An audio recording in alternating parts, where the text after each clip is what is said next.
Gosta de estar bem informado? Apenas por tempo limitado temos uma oferta especial. Todos os conteúdos Observador com 52% de desconto. Ler as notícias que importam, ao minuto, artigos de opinião sem restrições ou acesso antecipado aos Podcast Plus e muitos mais benefícios. Tire a prova dos 9 e descubra as nossas ofertas. Flash Sale Observador. Mais benefícios, metade do preço. Assine agora em observador.pt por 1 ano com 52% de desconto. Esta é a história do dia da Rádio Observador. As 4 soluções possíveis de paz para a Ucrânia.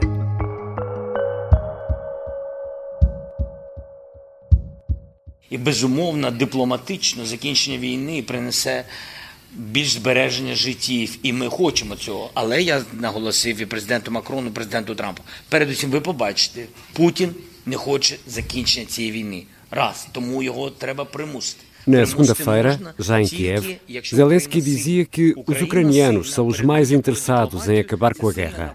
Nestas declarações aos jornalistas, o presidente ucraniano diz que a via diplomática é uma hipótese.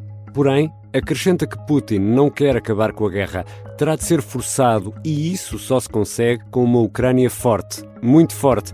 Ou seja, leia-se nas palavras de Zelensky, com uma Ucrânia na NATO. Neste episódio, olhamos para 4 soluções possíveis para a guerra da Ucrânia. São 4 soluções inspiradas na história, em casos reais, 4 caminhos para chegar à paz.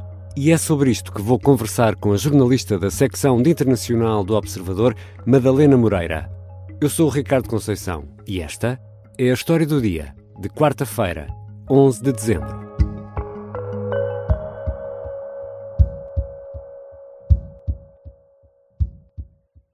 Bem-vinda, Madalena. Olá, Ricardo, obrigada. Madalena, importa perceber em que ponto estamos agora no que toca à possibilidade de paz na guerra da Ucrânia.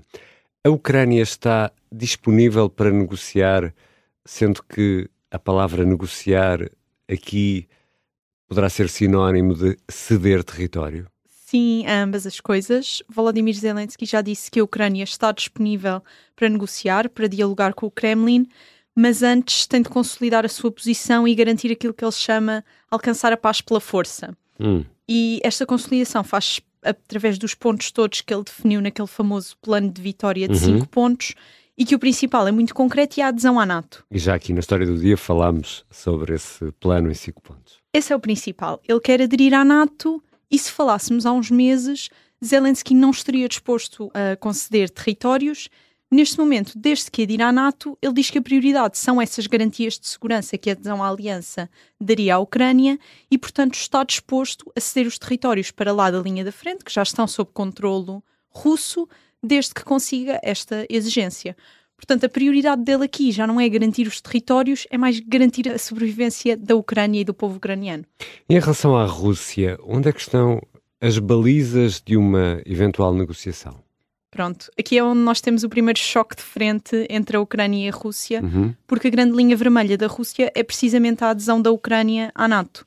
E o Kremlin também já disse que está disponível para negociações, tal como a Ucrânia, mas que vai manter os territórios que já tem e que não aceita qualquer presença da NATO, quer nestes territórios, quer nos restantes territórios da Ucrânia. E o Ocidente não está a pôr tropas no terreno, está apenas a enviar armas, mas a Rússia também vê isto como uma forma, e aqui passo a citar, de escalar o conflito perigosamente. Sim, basta lembrar o episódio quando foi autorizado por parte dos Estados Unidos a utilização de mísseis que conseguem atingir instalações militares em território russo. E agora importa olhar para exemplos concretos, eu diria, que a história nos mostra e que podem ser inspiração para um modelo de paz para a Ucrânia. Vamos falar aqui de 4 modelos que vão soar familiares.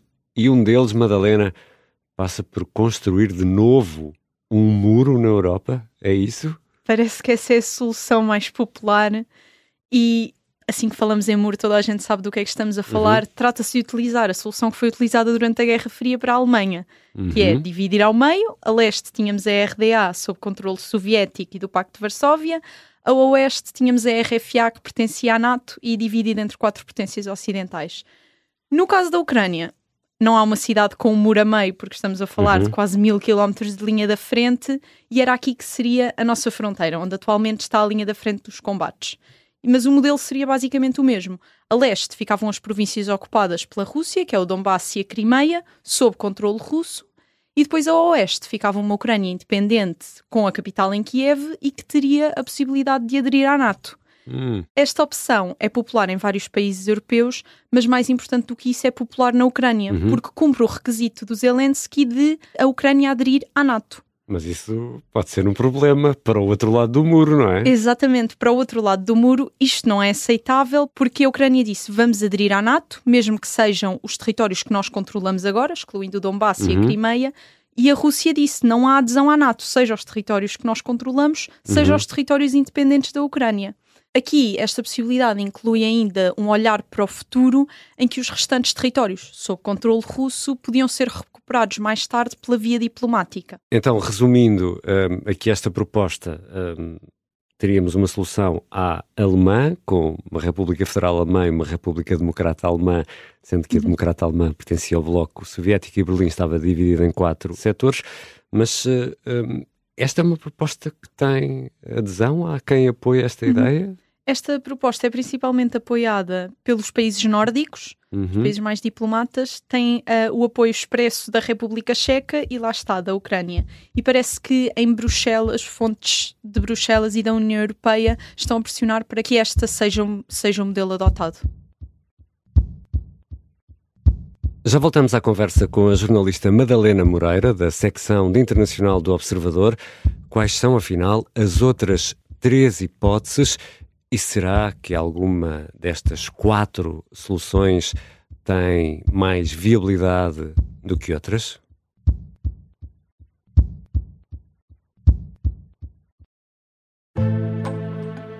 O sargento na cela 7. O homem na cela 7 escapou à morte por pouco. Piratinha do ar. Eu já disse que ele só tem 16 anos. Um espião no Kremlin. Esta é a história escondida de como Putin montou uma teia de poder e guerra. O encantador de ricos. Todos queriam estar com ele, todos queriam ser vistos com ele e todos queriam fazer negócios com ele. Operação Papagaio. Dão-lhe a entender que o melhor é que também fique calado. Matar o Papa. Crono não está só disposto a matar, também está disposto a morrer. Um rei na boca do inferno. A mansão da boca do inferno está cheia de espiões e informadores, por dentro e por fora. São histórias que fazem parte dos Podcast Plus do Observador.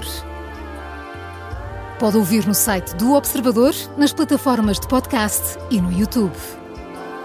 Podcast Plus é mais do que um podcast. Estamos de regresso à conversa com a jornalista Madalena Moreira.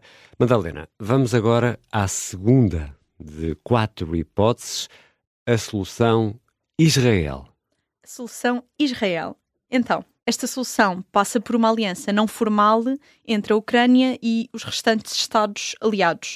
E porquê é que se chama solução Israel? Porque é um modelo semelhante ao que os Estados Unidos e alguns países europeus mantêm com este país. Ou seja, ajudam-no, mas sem um documento formal que diga somos uma aliança militar. E é principalmente isso que é, uma aliança militar, que seria, na prática, o fornecimento de armas, de treino militar e o investimento nas indústrias de defesa da Ucrânia e a cooperação militar. E aqui o objetivo seria Kiev receber armas até ser capaz de se defender sozinho da Rússia e até certo ponto conseguir dissuadir a Rússia de ataques futuros. O problema é que este modelo não inclui a adesão à NATO, lá está, não há aqui um acordo formal em nada, portanto não é nenhuma surpresa que seja apoiado pelos Estados Unidos e pela Alemanha, que são os 2 países da NATO que estão mais reticentes em aceitar a adesão da Ucrânia. Mas isto pode levantar aqui uma pergunta, porque Israel não é a Ucrânia e a Ucrânia ficaria armada até aos dentes, vamos usar esta imagem, mas nós não sabemos 2 para amanhã, quem é que poderá ficar a liderar a Ucrânia? E já tivemos presidentes pró-russos, pró-europeus. É por isso que a Europa, a maioria da Europa prefere aquela primeira solução, porque essa é precisamente a solução alemã. Exato. Uma coisa é termos uma Israel no Médio Oriente, que por muito que esteja armada está num continente diferente do nosso. Outra coisa é termos um país, como disseste, armado até aos dentes, às portas da Europa. E aparentemente há pessoas em Bruxelas que estão um pouco preocupadas com essa possibilidade. Agora, talvez seja necessário andar ainda mais para trás na história para falar da solução finlandesa. A solução finlandesa valeu uma entrada no dicionário que é a finlandização. Que só tu é que és capaz de dizer isso. Eu vou tentar. Não consigo dizer. Finlandização. Pronto, ficou mal. Os nossos ouvintes nesta altura estão a rir. Cortesia de Ricardo Conceição. Avança, Madalena. O que é a finlandização? É basicamente neutralidade. Foi a postura que a Finlândia teve em relação à União Soviética e depois em relação à Rússia desde o início da Segunda Guerra Mundial até o ano passado, em 2023, quando aderiu finalmente à NATO. E houve uma proposta russa logo na primavera de 2022 que contemplava precisamente esta neutralidade. Então, a Ucrânia devia ser neutral, não podia aderir à NATO, mas poderia aderir à União Europeia e a Ucrânia e a Rússia deviam se manter em diálogo. Só que esta proposta nunca foi para a frente porque Kiev e Moscovo não conseguiam acordar em quem é que devia supervisionar o acordo e então o acordo acabou por cair por terra. E eis que chegamos à quarta solução, talvez a mais estranha, porque será uma solução à coreana, sendo que nas Coreias a guerra continua, não é? A proposta coreana baseia-se na resposta histórica que impôs na Guerra da Coreia no início dos anos 50 um cessar-fogo.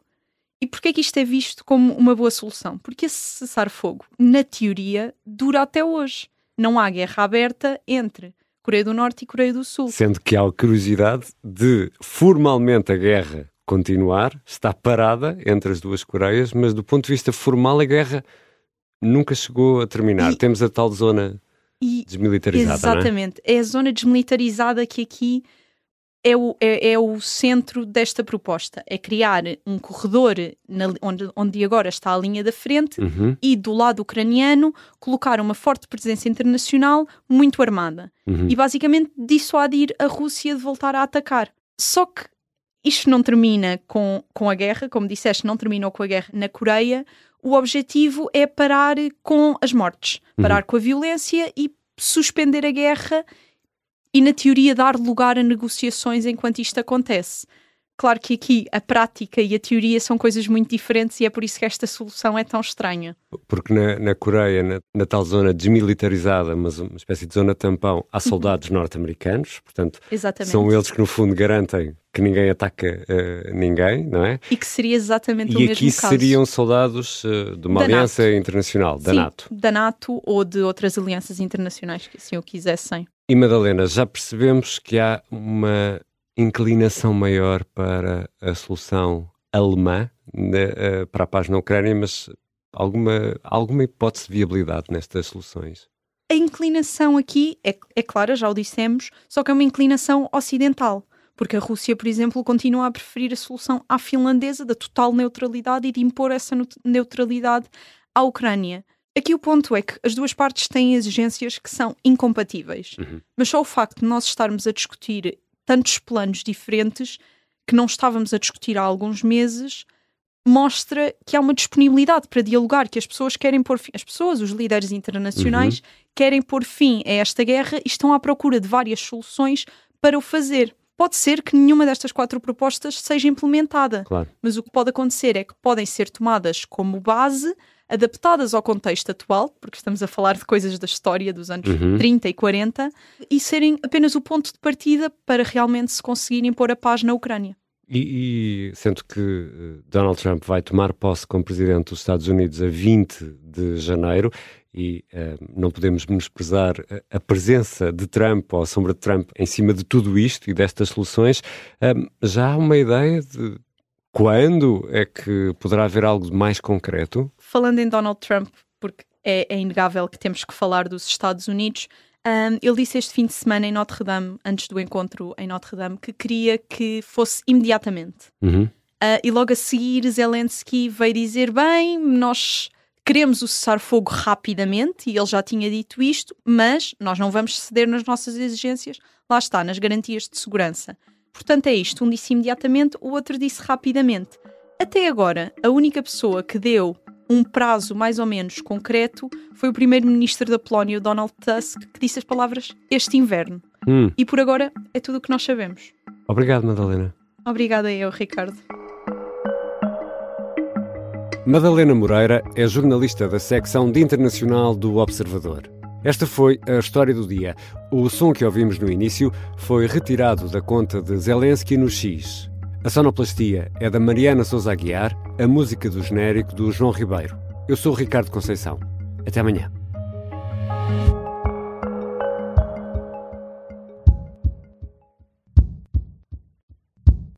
Se gostar deste podcast, pode seguir, dar 5 estrelas e comentar o episódio na Apple Podcasts ou no Spotify.